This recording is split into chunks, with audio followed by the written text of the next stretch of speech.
Ce lundi 10 mars, les retraités ont investi les locaux de la Caisse nationale des retraités du Tchad pour manifester leur mécontentement.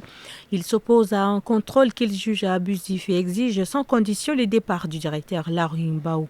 Indignés par ce qu'ils perçoivent comme un manque de respect, ils lancent un appel pressant aux plus hautes autorités. Déterminés, ils annoncent qu'ils ne quitteront pas les lieux tant qu'une réponse satisfaisante ne leur sera fournie. Instant sur le départ immédiat de Larry Mbao comme seule solution acceptable. Le 7e congrès ordinaire de l'Union nationale pour le développement et le renouveau se tiendra à N'Djamena du 31 mai au 1er juin. Organisé par une commission dirigée par Topona Mogunga Célestin, ce congrès marque le premier depuis avril 2019.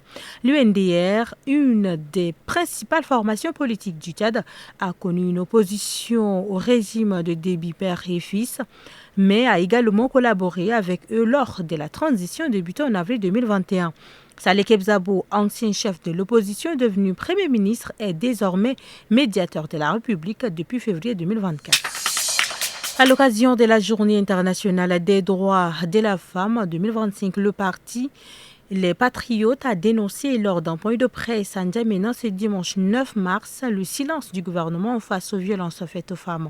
Florence Louar Doumdemadje, porte-parole du parti, a exprimé son indignation face à l'indifférence gouvernementale, qualifiant cette situation d'affront aux valeurs de dignité et de respect. Elle a appelé les citoyens à agir contre cette réalité alarmante et à revendiquer des mesures concrètes pour protéger les droits de tous. Le parti réaffirme ainsi son engagement à lutter contre l'injustice et de défendre les droits fondamentaux. Le général Abakar Abdelkerim Daoud, chef d'état-major général des armées, poursuit sa tournée sécuritaire dans l'est du Tchad, notamment dans les localités de Birak, Koulbou et Tiné au sein de la province de Wadifira. Cette visite vise à évaluer l'état des forces de défense et de sécurité en mission, tout en insistant sur l'importance du respect des consignes. Lors de ces échanges, il a souligné la nécessité d'une exécution rigoureuse des tâches, le respect de la hiérarchie ainsi que la discipline et la vigilance, éléments cruciaux pour le succès des opérations. Ce déplacement témoigne de l'engagement des autorités militaires à renforcer les capacités des FDS et à garantir la sécurité dans les zones opérationnelles.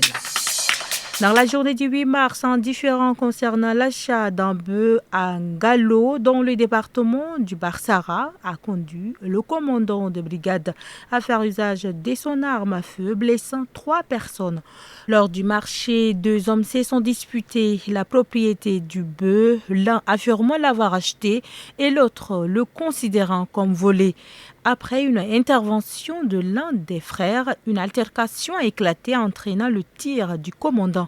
Parmi les blessés, un cas est grave et a été évacué à Bédaya. Le commandant Légion est arrivé sur place, mais aucune décision n'a encore été prise.